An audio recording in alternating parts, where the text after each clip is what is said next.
All right, let's dive into this deep dive you wanted to do today. You're obviously interested in men's rights and specifically, how to navigate a world where it feels like, society might be stacked against you. Yeah. This book, you sent over really digs into that. And it looks like it's really speaking to a lot of men who feel like they're getting a raw deal. It definitely doesn't hold back. Yeah. One thing that really struck me was how the book frames the whole issue. Yeah. It argues that men today are facing an uphill battle, not just in terms of outright discrimination, but in those subtle shifts in how society and institutions operate. Okay, so break that down for me a little. Yeah. What do you mean by these subtle shifts? Well, let's take the workplace as an example. Sure. The book argues that these diversity initiatives, while they sound positive on the surface, can actually put men at a disadvantage, especially white men. It claims that these programs can basically become like quota systems where men are passed over for promotions or opportunities, even if they are, more qualified on paper. That's an interesting perspective that you don't often hear in mainstream discussions about equality. Yeah, for sure. I mean, is this book making you rethink some of your own assumptions about things? It's definitely challenging conventional thinking. Yeah. And it's not just limited to the workplace. Okay. It also goes into education, claiming that policies influenced by feminism have led to a decline in how boys are doing academically. It even cites Sweden as an example, where boys are now 50% more likely to fail in school than girls. 50%? Wow, that's a pretty stark statistic. It is. Is the book saying that feminism is entirely to blame for this, or are there other things going on? It's not saying feminism is the sole cause. Okay. But it does argue that some policies aimed at empowering girls have unintentionally created a learning environment that doesn't work as well for boys. Yeah.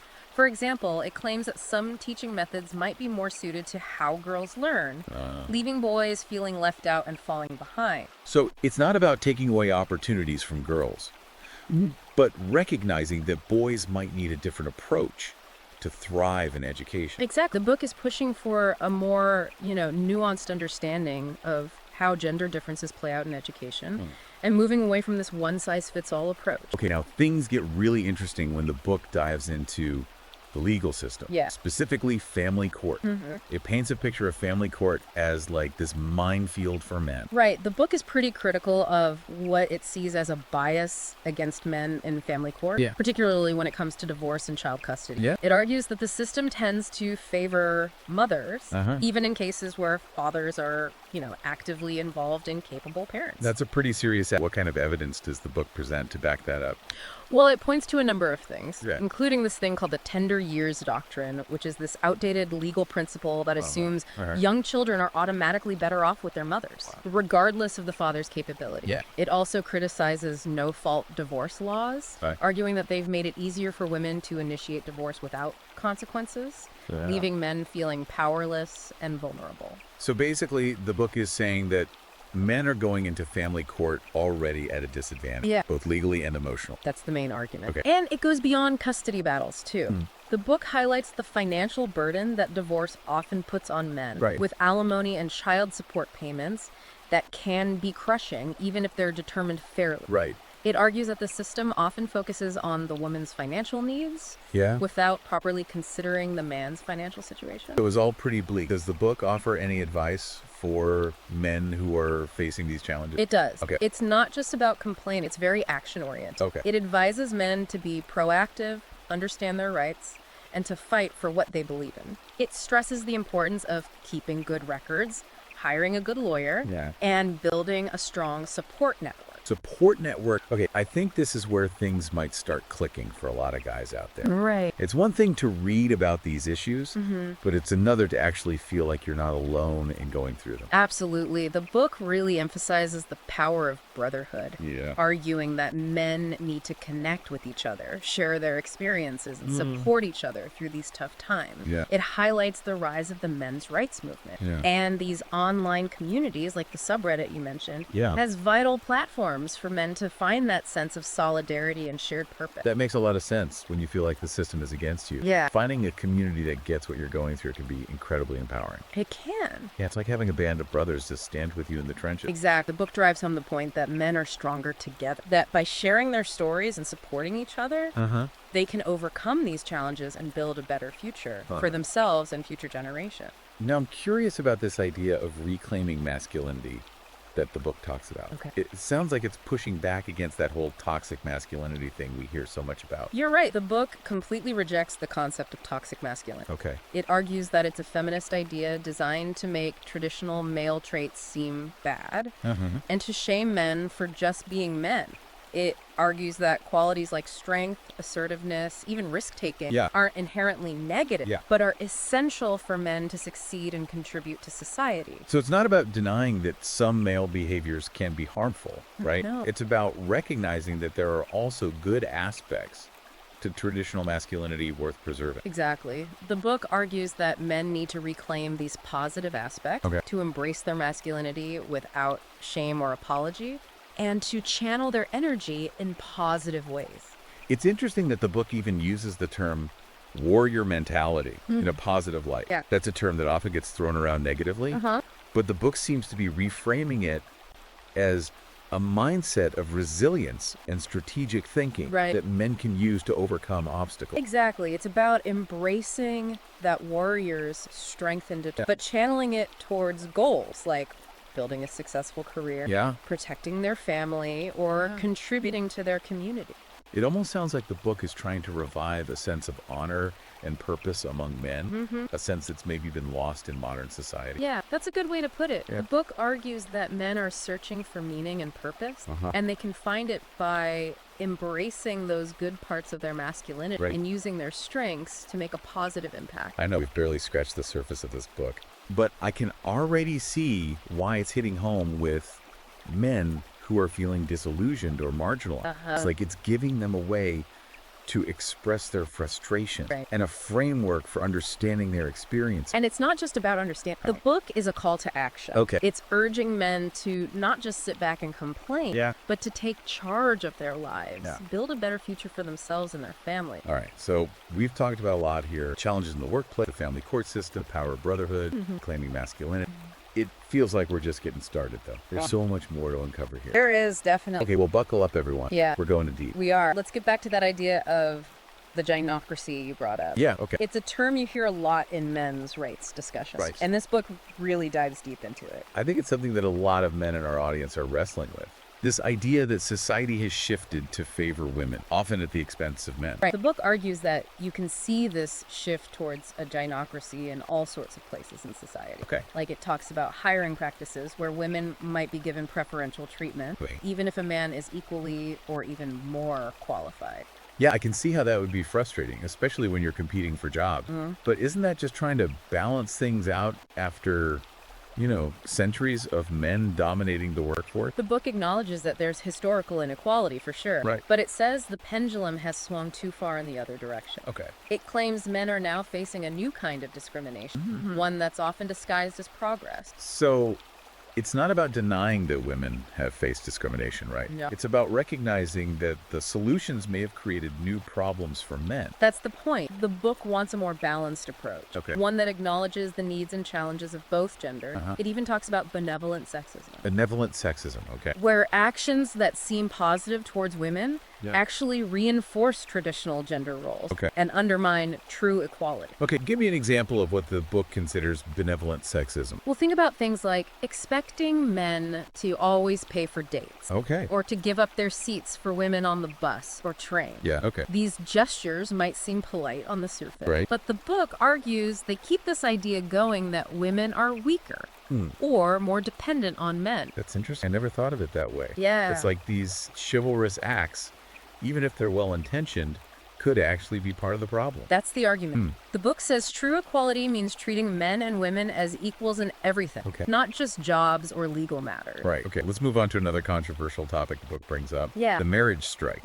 I know a lot of men in our audience are choosing not to get married, and this book seems to be validating their concern. The book presents the marriage strike as a logical response to the risks and disadvantages of marriage for men.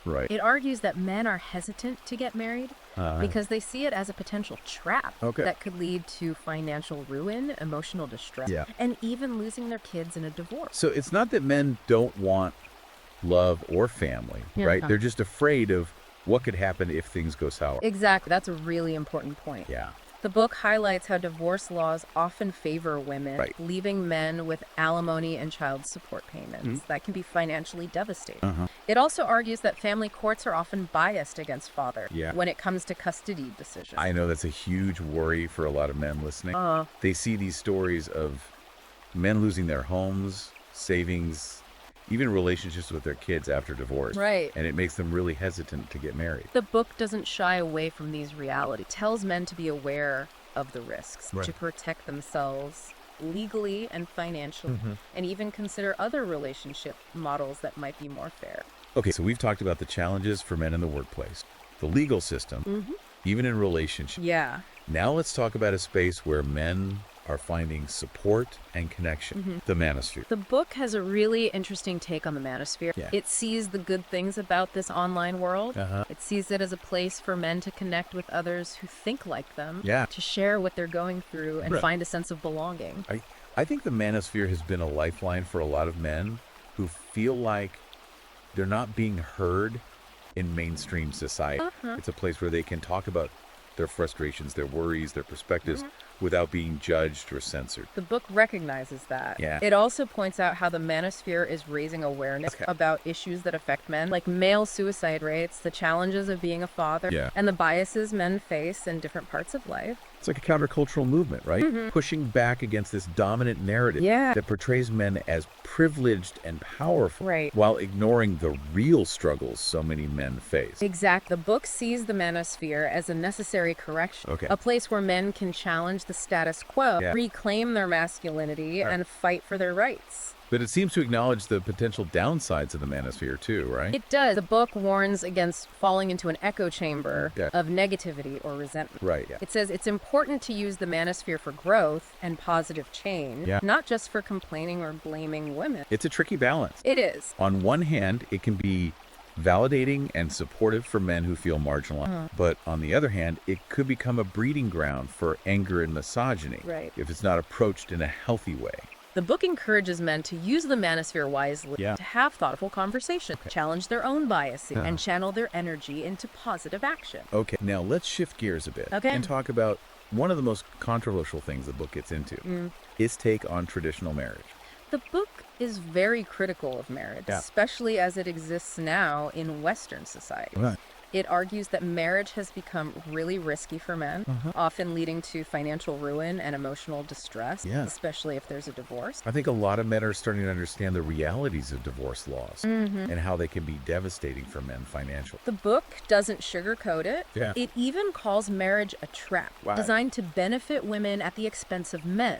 It talks about the high divorce rates, the burden of alimony and child support, and the risk of men losing custody of their children in a system it claims is often biased against them. I know this is a sensitive topic. It is. But it's a conversation we need to have. Men are increasingly wary of getting married because they see the potential downsides. And this book is acknowledging those concerns. The book isn't saying men should avoid relationships, but it is urging them to be careful, understand the risks, and protect themselves legally and financially. So it's about going into marriage with your eyes wide open. Exactly. Not just blindly following societal expectations or romantic notions. The book encourages men to be realistic about the challenges of marriage, to choose their partners carefully, and consider all the possible consequences before making that commitment. If a man decides marriage isn't the right path for him. The book suggests there are other ways to build meaningful relationships in family, whether it's cohabitating, committed partnership, or different family structures altogether. It's about finding what works for you and not feeling pressured to conform to what society says you should do. Let's talk about another challenging issue the book addresses, how feminism has affected men's lives. The book argues that while feminism has definitely made progress for women, it's also had unintended consequences for men. This is where things can get heated. Because some people see any criticism of feminism as an attack on women's rights. The book is very clear. It's not denying the importance of gender equality or dismissing the struggles women have faced, but it's pushing for a more nuanced understanding of how certain feminist policies or ideas might have had a negative impact on men. So it's not about being anti-feminist. It's about having an honest honest conversation about how the pursuit of gender equality might have unintentionally created new problems for men. That's exactly it. Okay. The book explores those challenges in detail, from the workplace to family courts to the cultural stories that shape our understanding of what it means to be a man. Give me a specific example of how the book says feminism has negatively impacted men. Well, one example is how toxic masculinity has become this catch-all term to condemn any behavior that doesn't fit a very narrow definition of what's acceptable for men. Right. The book argues that this idea has created a climate of fear and shame for men, making them afraid to express their emotions, their assertiveness, even their natural instincts. So it's not about condoning bad behavior, right? It's about recognizing that not all expressions of masculinity are toxic or harmful. Exactly. The book argues that there are good things about traditional masculinity that are worth saving, like strength, courage, being protective, and having a sense of honor. It encourages men to reclaim these qualities, to embrace their masculinity without shame and channel their energy towards positive things. It sounds like the book is trying to find a balance. It is. Recognizing both the progress feminism has made and the potential downsides for men. Exactly. It's not about taking sides or demonizing either feminism or men's rights. Right. It's about having an open and honest conversation about the complex realities of how men and women interact in the 21st century. And it's about finding solutions that work for everybody, right? That promote true equality and create a society where both men and women can thrive. This section of the book really resonated with me. It talks about men's mental health. Something that's often ignored or stigmatized. It's true. Men are often told to just man up and bottle up their feelings, which can have really bad consequences. The book argues that men are facing a mental health crisis, driven by pressure from society, unrealistic expectations, and a lack of support. It highlights those alarming rates of male suicide, depression, substance abuse, and it challenges that traditional stoic ideal of masculinity that keeps men from asking for help. It's a powerful message. It's telling men that it's okay to not be okay. That seeking help is a sign of strength, not weakness.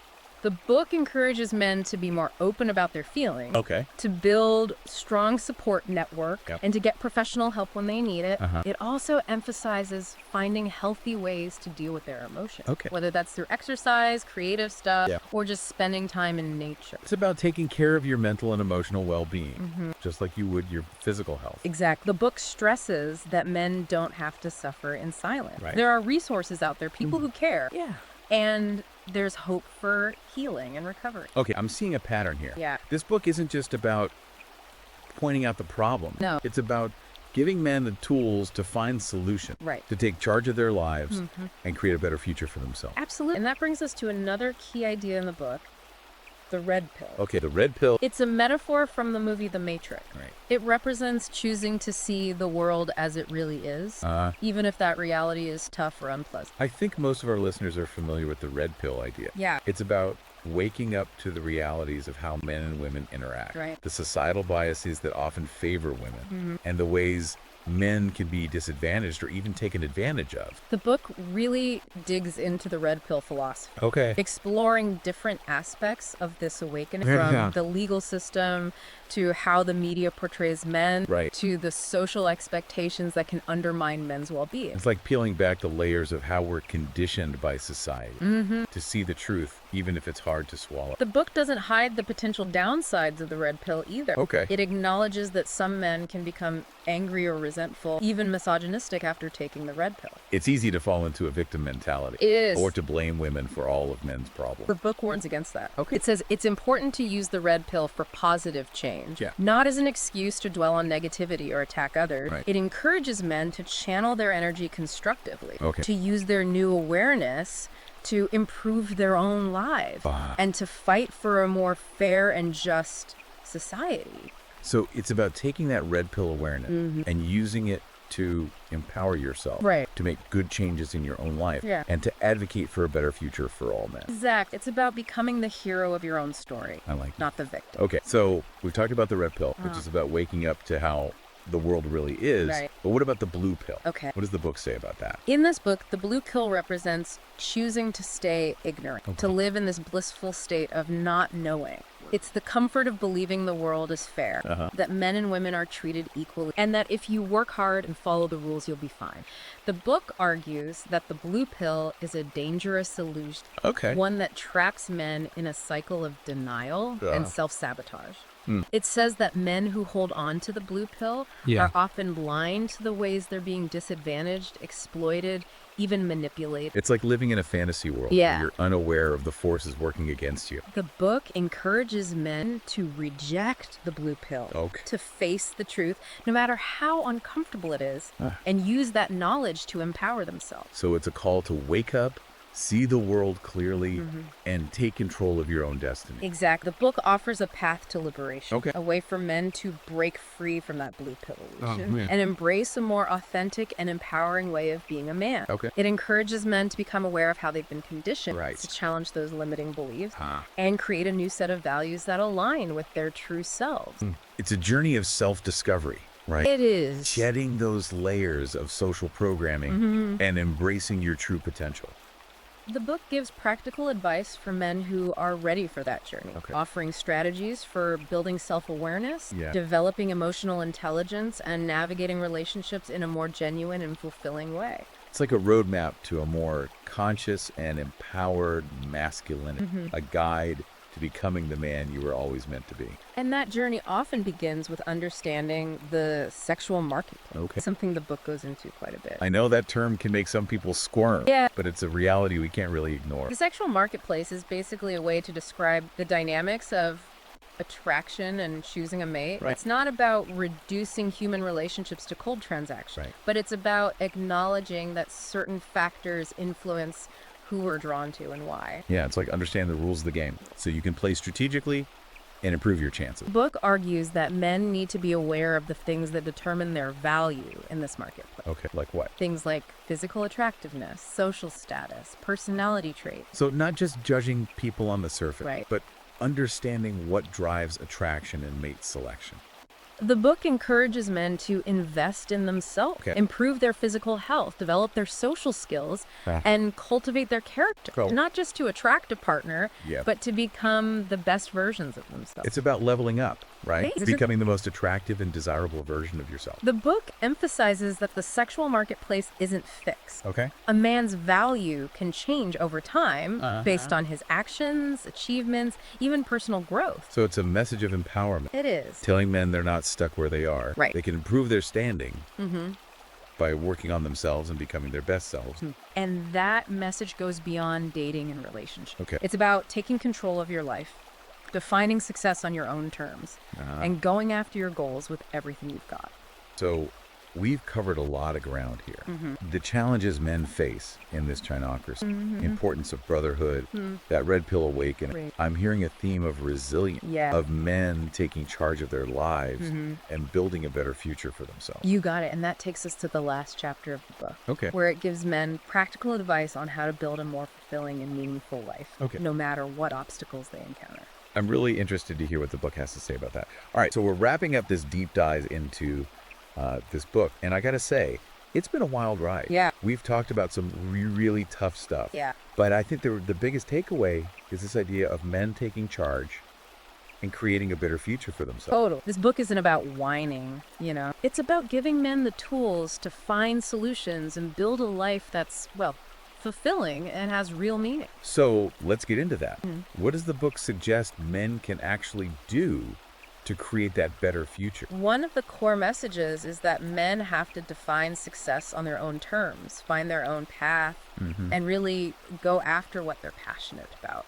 It's easy to get caught up in what society expects, right? Absolutely. To feel like you got to follow a certain script to be considered successful. The book pushes back on that. It says, break free from the mold, question those expectations, and figure out what actually matters to you. It even suggests that men consider different career paths, maybe alternative lifestyles. That's what will truly make them happy. So it's about finding your definition of success. Exactly. Not letting society dictate it. It's about making a life that lines up with your values, your passions, your own goals. And the book also talks a lot about finding purpose and meaning. Absolutely. What's it say about that? Well, it suggests men can find that purpose in all different parts of their lives, whether it's their job, relationships, hobbies, or what they give back to their community. Okay. It's about figuring out what gives your life meaning, what makes you feel like you're making a real difference. Right, like you're contributing something. The book encourages men to really get in touch with their values, find what matters to them, and then, actually live a life that reflects those values. Living with intention, making each day count, and leaving something behind, a legacy, Right, one you can be proud of. This book, man, it's given us a lot to think about. It has. It's challenged some of my own assumptions. Yeah. Made me question things I just kind of always accepted, And honestly, it's given me a whole new perspective on what men are dealing with today. It's a really thought-provoking book. And for anyone listening who's intrigued and wants to dig into these ideas further, the book is available on Amazon Kindle and Google Play Books. So if this deep dive has piqued your interest, I definitely recommend checking it out. It could change your whole outlook. Keep learning, keep asking those tough questions, and keep moving forward. Absolutely. And remember, guys, you're not alone in this.